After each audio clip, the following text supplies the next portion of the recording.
கிறிஸ்துவுக்குள் அன்பான தேவ ஜனமே, உங்கள் யாவரையும் இயேசு கிறிஸ்துவின் நாமத்தில் வாழ்த்துகிறோம், ஆசீர்வதிக்கிறோம். இன்றைய நாளில் வாழ்வு தரும் வார்த்தை என்ற பதிவில் குடும்பம் பற்றி பகுதி 1 தியானித்தோம். இப்பொழுது குடும்பம் 2ஆம் பகுதியை தியானிப்போம். கடந்த பகுதி 1இல் தேவன் எப்படி தனி மனிதனை உண்டாக்கி அவனுக்கு ஒரு துணையும் கொடுத்து குடும்பமாக்கினார் என்று பார்த்தோம். இன்றைய குடும்பம் என்ற பகுதியில் குடும்பம் எப்படி தேவனை விட்டு விலகியது என்று பார்ப்போம். தேவன் உண்டாக்கிய குடும்பம் ஆதாம் ஏவாளுக்கு விவாகம் ஏற்படுத்தி கொடுத்தார். ஆதியாகமம் 1:28 பார்ப்போம் என்றால், பின்பு தேவன் அவர்களை நோக்கி நீங்கள் பலுகி பெருக வேண்டும் என வாழ்த்தினார்.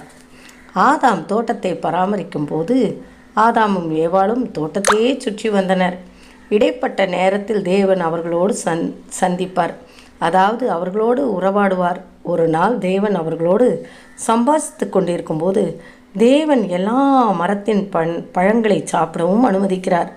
ஆனால் ஒரே ஒரு மரத்தின் பழத்தினை மட்டும் சாப்பிடாதீர்கள் என்று கட்டளையிட்டார்.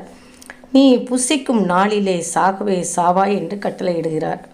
ஆனால் இன்றைக்கும் நம் குடும்பத்தில் பிள்ளைகளிடமும் கணவன் மனைவிகளிடம் இதை தொடாதீர்கள், இதை செய்யாதீர்கள் என்று சொன்னால் அதை தொட்டுத்தான் பார்ப்போம், அதை செய்துதான் பார்க்கலாம் என்ற எண்ணம்தான் எல்லோருக்குள்ளேயும் ஓங்கி வருகிறது.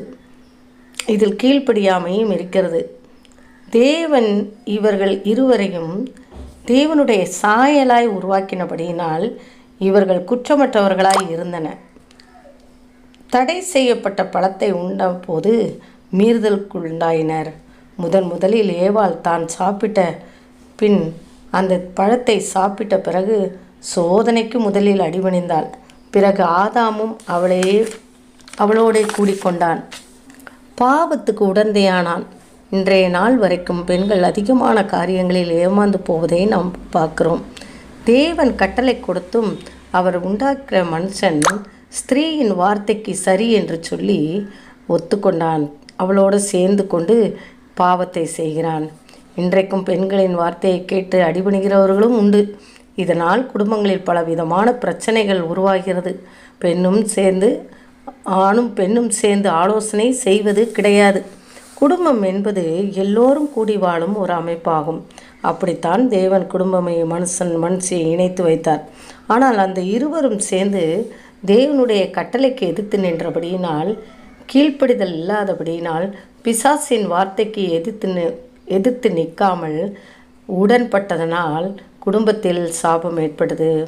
தேவன் கீழே தள்ளின சர்ப்பமானது எல்லா ஜீவன்களை பார்க்கிலும் அது தந்திரம் உள்ளதாய் இருந்தது என்று வேதத்தில் பார்க்கிறோம். தேவன் சொன்னார், சாகவே சாவாய் என்று. பிசாசு சொன்னான், சாகவே சாவதில்லை என்று சொன்னான். நீங்கள் இதை புசிக்கும் நாளிலே உங்கள் கண்கள் திறக்கப்படும், நீங்கள் நன்மை தீமை அறிந்து தேவர்களைப் போல் இருப்பீர்கள் என்று தேவன் அறிவார் என்றது பிசாசு.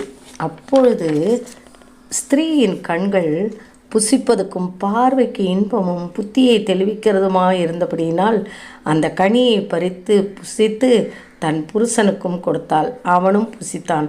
அவர்கள் இருவரும் கண்கள் திறக்கப்பட்டது.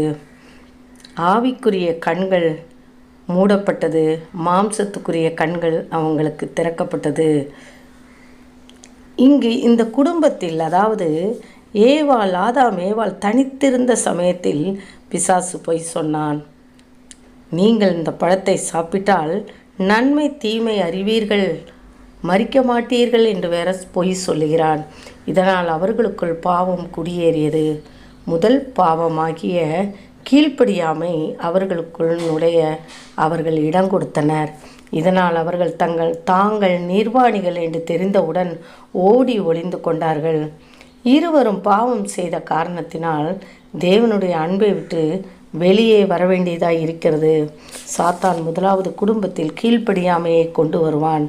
அதனால் தான் குடும்பத்தில் பல பிரச்சனைகளும் சண்டைகளும் உண்டாகி இருக்கிறது.